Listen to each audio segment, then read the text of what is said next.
امروز هنرپیشه خلقی تاجیکستان، حجمنگار شناخته تاجیک و سردار ریاست فرهنگ ولایت ختلان علاءالدین عبداللهیف در سن 57 سالگی از عالم درگذشت.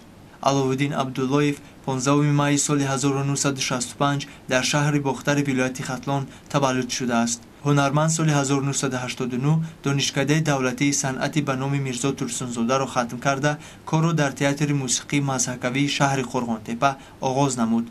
او در اینجا به عنوان هنرپیشه و کارگردان با موفقیت کار کرده چندین سالها راهبری این تئاتر را بر دوش داشت. علاءالدین عبداللهیف برای نقش‌های ماندگار و خدمت‌های پرارزشش سال 2006 به عنوان هنرپیشه شایسته تاجیکستان و سال 2013 به عنوان هنرپیشه خلقی تاجیکستان سرفراز گردانیده شد.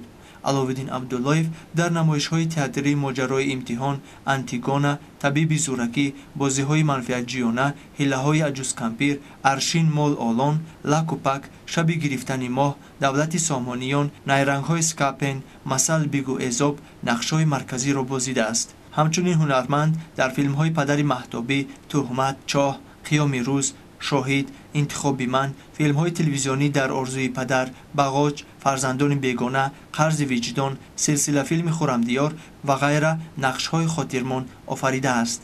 هنرمند ممتاز با تهیه برنامه‌های شوخی‌های علاءالدین که طی 10 سال اخیر در شبکه‌های تلویزیونی تاجیکستان نشر می‌گردید، میان تماشابینان داخلی و خارجی از محبوبیت خاصه برخوردار بوده، هواداران هنرش روز تا روز می‌افزودند.